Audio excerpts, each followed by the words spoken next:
You live near a school now.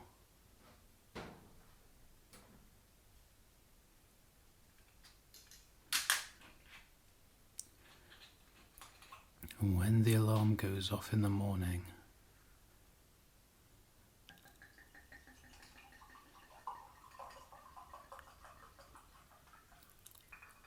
it's the near rendition of a SpongeBob SquarePants theme song.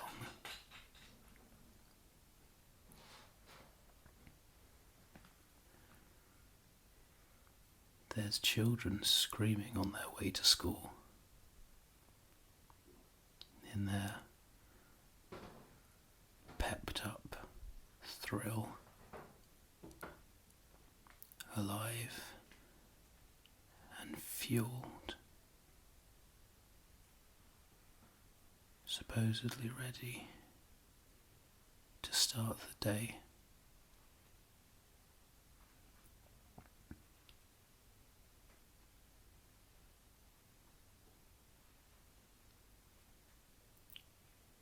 Caffeine isn't affecting you as well as it used to. It used to jerk you awake by a half hour, and now, instead of being thrust through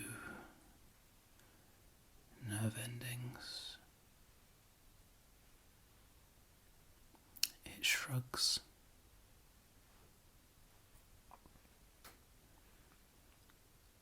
Maybe you should give it up for a month and start again.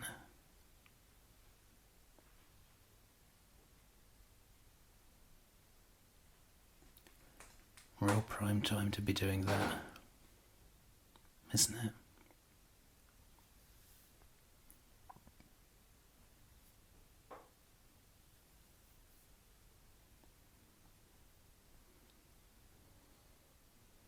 There's nice houses round here.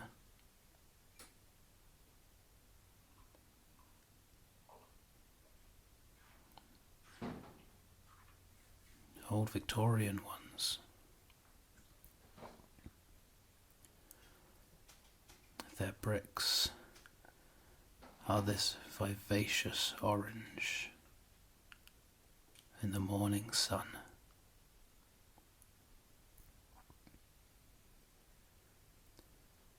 Too many sivens, though.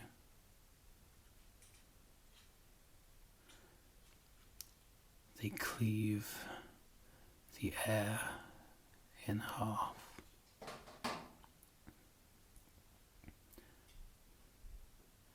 Your heart rate heightens.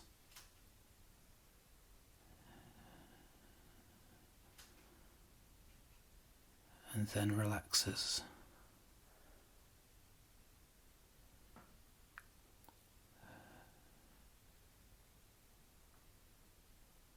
Breathing.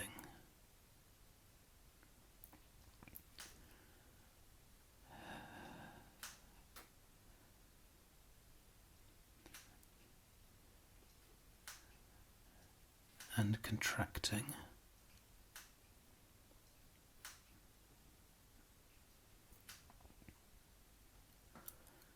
There's a thin stream here too,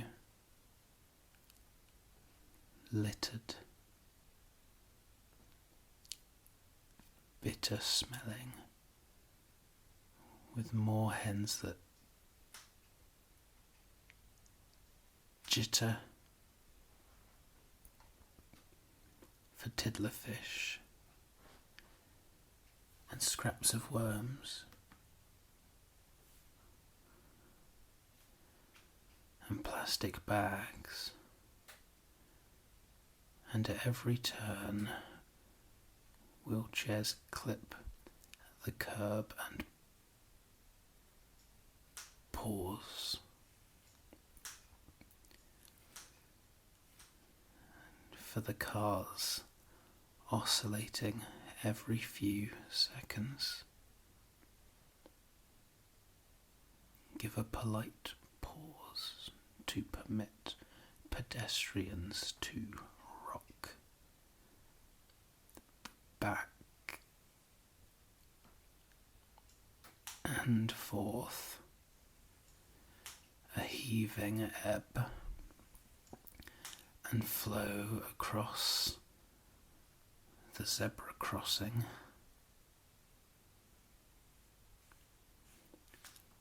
The pattern of the clouds circulate, lives cycle round, blood perambulates, pumped it high. Now pick up your step to hike your heels up to the bridge. You'll be all right.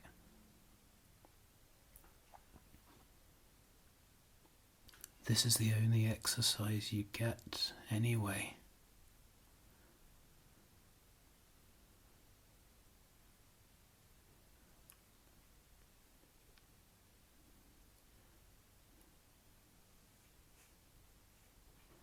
The dual carriageway wails below. A banshee cry howling out the commute.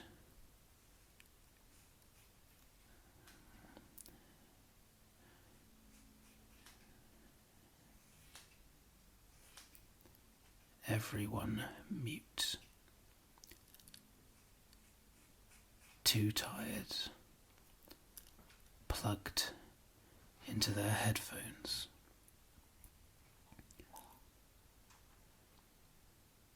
The bag straps pull and dig. You'll find broken blood vessels by your collarbones. In the shower the next morning.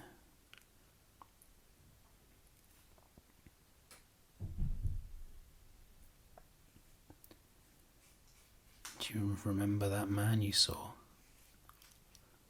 on the other side of the bridge, the no path side, with two fluorescent jackets trying to help him down?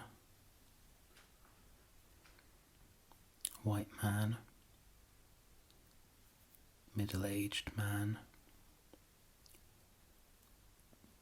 balding man,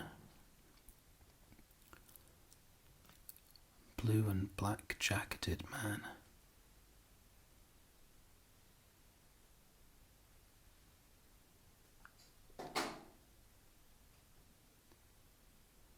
Suicide is the biggest killer of men under 45.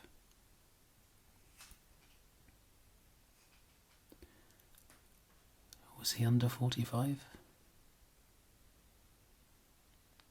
Correlation, not causation, and all that.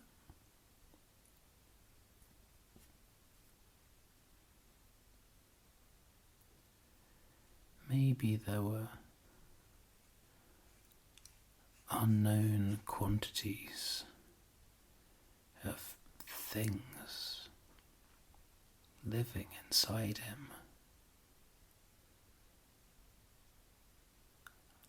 Unfathomable quantities of things all vibrating, a hothouse flower growing on a time lapse like particles.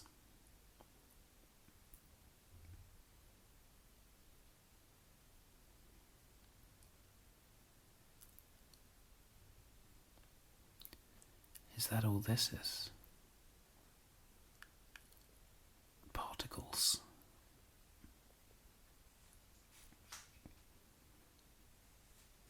Is a fact if you don't believe it to be?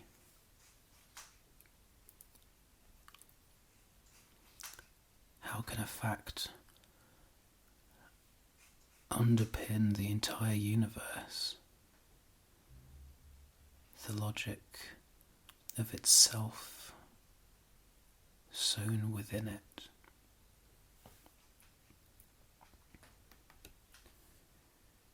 Weaving more and more and more as it expands or contracts.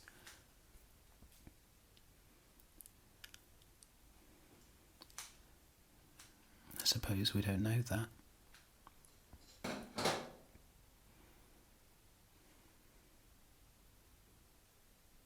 Wouldn't it be nice to believe in a God up there, playing some giant Pac-Man pinball machine?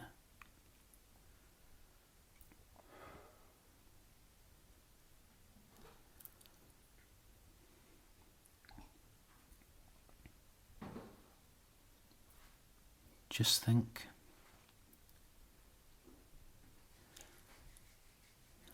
if the zygote containing all the potential your cells might become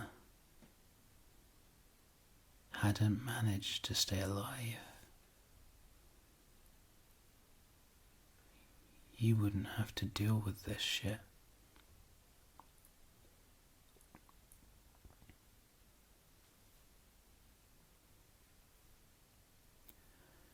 Maybe some warped, parallel reality version of you would be here instead.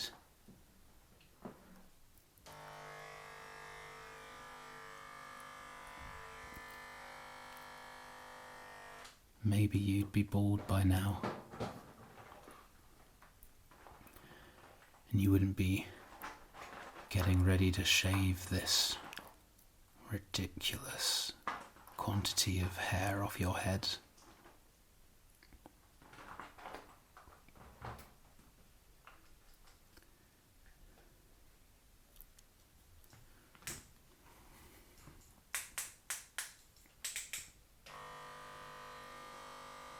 It's a shame.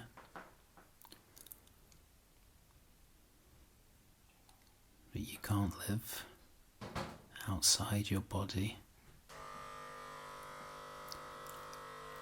Unplug your brain and decant it into the internet like some kind of soup. Soup that you made and brought to work to share between colleagues. Shit, there's soup in the fridge.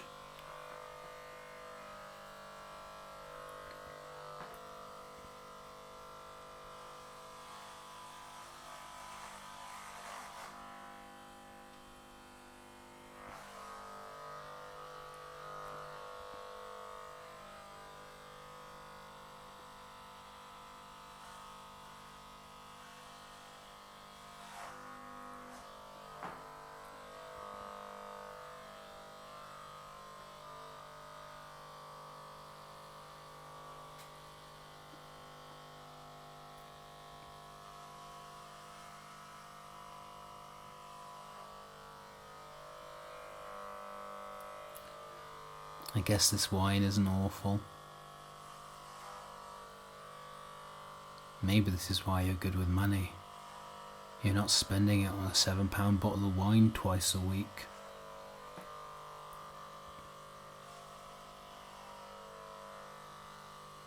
It's weird drinking in daylight hours. Sobriety becomes less impenetrable. More like a second skin you wear that obfuscates the truth with a fiction so true and so comfortable to wear. You slip into it every day.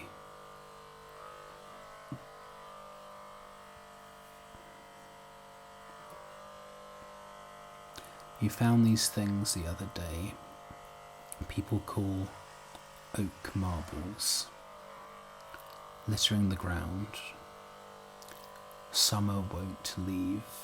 It's hitched itself to the trees, piggybacking on the green, though each day it will leach out into the ground, to ochre and brown.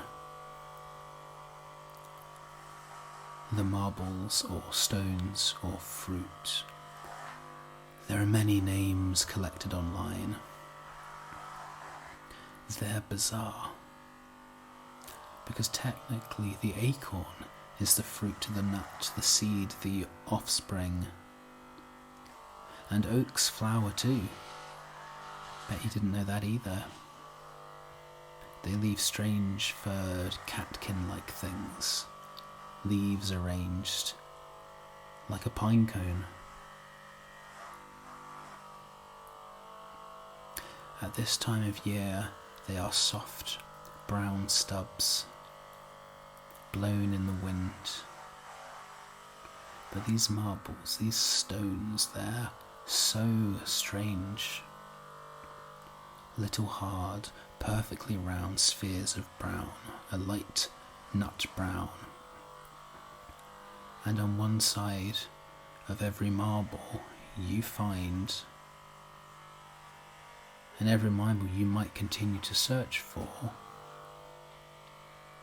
there's a little hole, again perfectly round, as though drilled. Some god, some wood sprite or brownie going about with mathematically calculated precision, sticking pins in every oak stone to let the wad out. If they were hollow, you thought, it might have made more sense.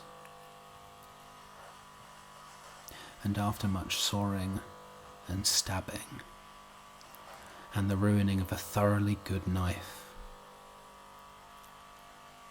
and 2 terrible ones, you cracked it open, this wooden stone, and it wasn't hollow. It was full, stuffed. Sawdust stuff filled it to the brim. You poked one of those mechanical pencils into the hole to see whether it would come out, and dust sprinkled out, showing a tiny tunnel. And upon looking closer, there was a tiny crescent nestled within both halves of the marble.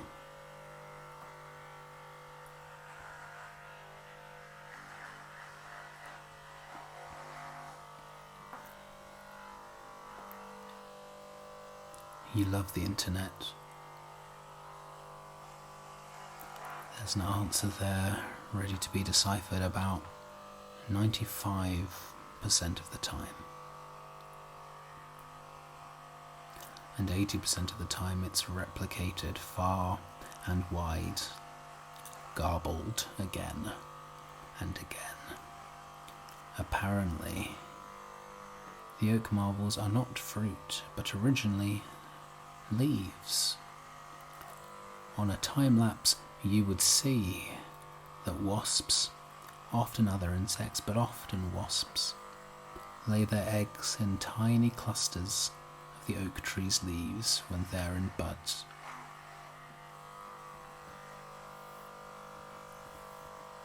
If the larvae remains, the leaves grow around it, swelling and hardening and browning into a solid little shell to protect the larvae as its own cells grow into exoskeleton. When it reaches maturity, the insect burrows its way out, probably eats its way out, and flies away out of the little hole.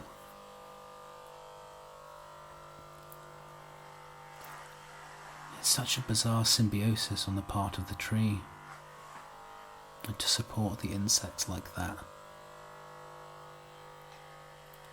No one knows how long it took to occur. Maybe the larvae excrete some kind of chemical that stimulates the leaves to solidify into this almost wood but lighter than wood substance. If you scratch at it, tiny flakes of sawdust drift onto the kitchen table. They're so light, lighter than conkers or acorns. These tiny cradles keeping the larvae alive at no cost to the tree. It merely grows more leaves.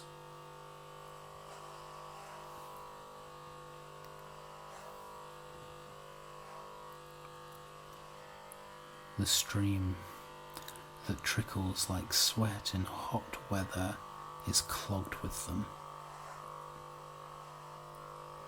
Even as its branches widen, the river is still full of them.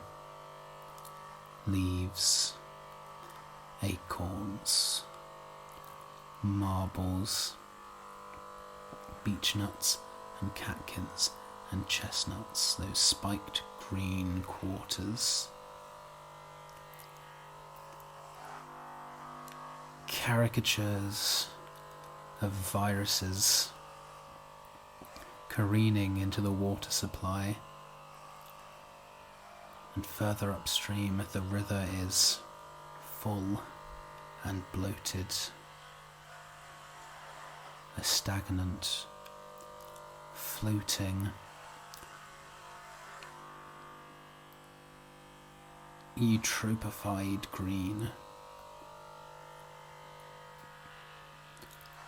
edges brimming, a still wobble. Dead jelly to flinch at. Green buttered dead grey green. Not a chlorophyll green.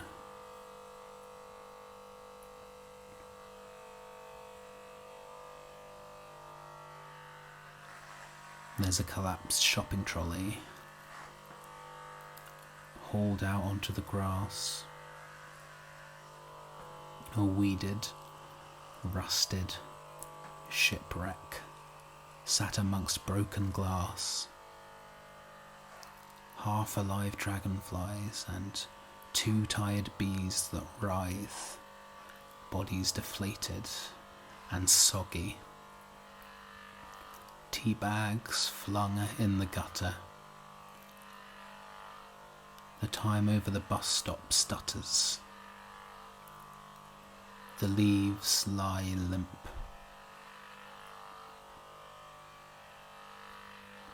Trodden into concrete.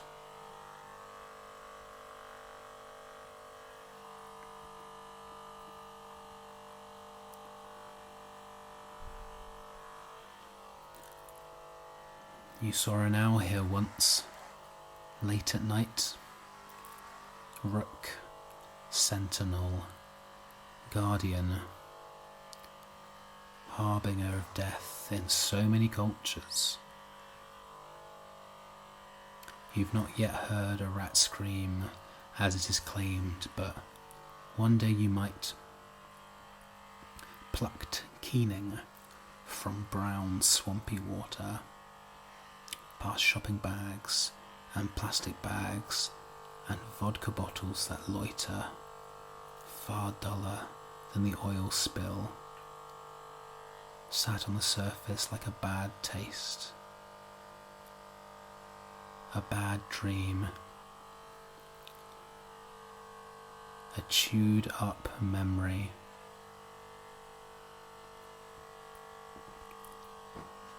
A thistle that bristles against the touching of your brain.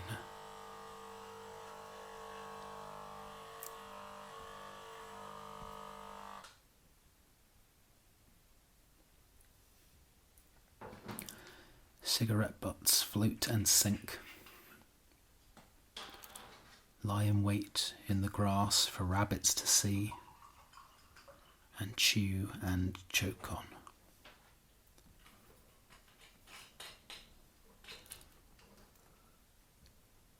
They cut open the belly of a young one and found it full of tobacco, filters browning, stomach lining, poisoning, because they like the sweet, heavy smell, a weighted smell, a dank and dried scent, smoke heavily drifting out over the cement.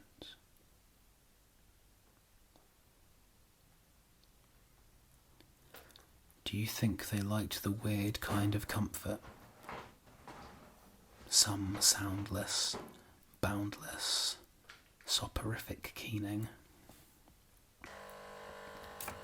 The slow poking of a needle through one not living layer of epidermis only,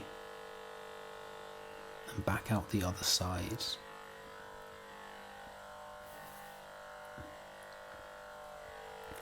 Touching nothing important, like nerve endings or intestines.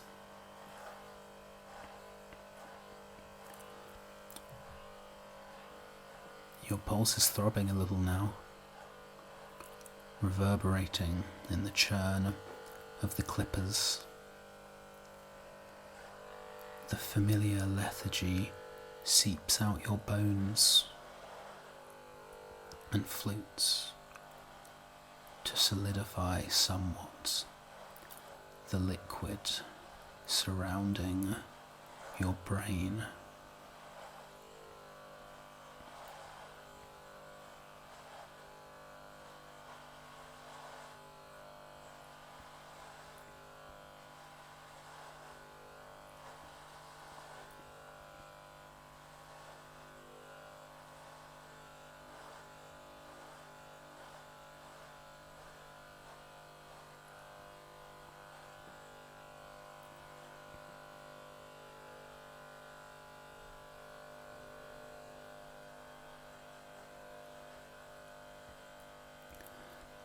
You saw static once,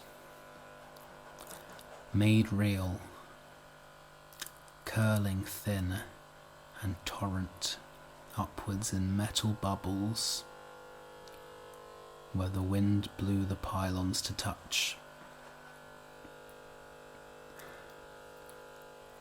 The tree behind next door's extension fabricates itself over and over, replicates like ink flowering in water.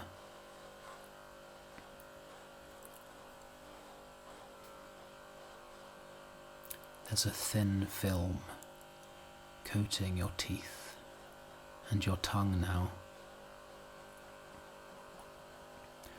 The end of the red spectrum that blurs from purple into grey when layered over the oxidizing enamel of your teeth, the bones heavy in your mouth.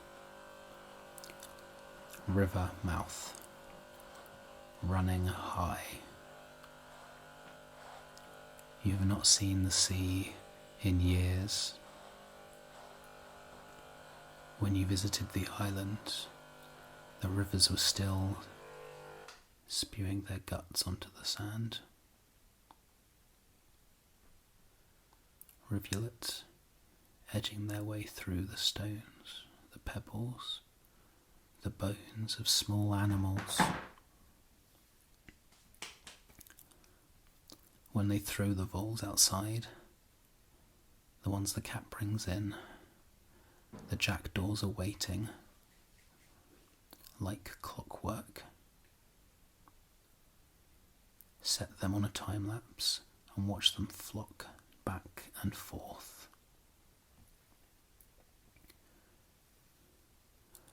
Nestled in your molecular structure, there is blue-black hair thick as whale vertebrae, knots like seaweeds, like industrial fishing nets, umbilical cords stretched out, on metal trays measured and compared, colours bruise in the fluorescence horizontal above. Cancer or placenta, the two grow at the same invasive rate, you know. As a child, you found quartz, hidden and jagged in the boulders to the north. Like molars to the touch, the stone had whistled them coarse, dried out after the remains of some sea creature's claws. The quartz looked like salt glistening in wounds to rub them raw. The land's muscles striated, keening themselves hoarse, at the beck and call of harvest moons scraping back and forth.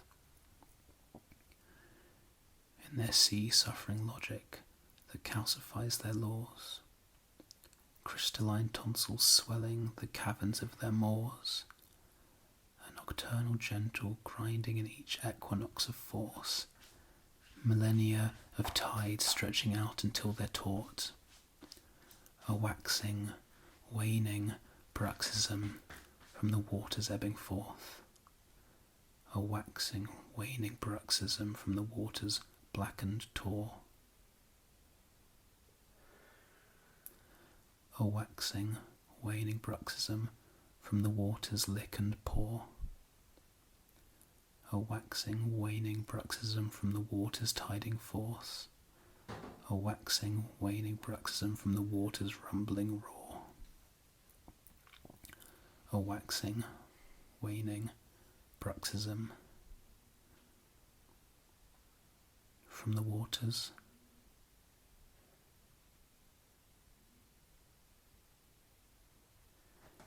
You can see that self, distant, a tiny burning berry, lava-like bobbing within the dark water, stooping now to grasp in the bubble of the river mouth, your fingers cold combing through the wetness of the gravel and the silt, gritting salt under your nails and in the wrinkles of your knuckles.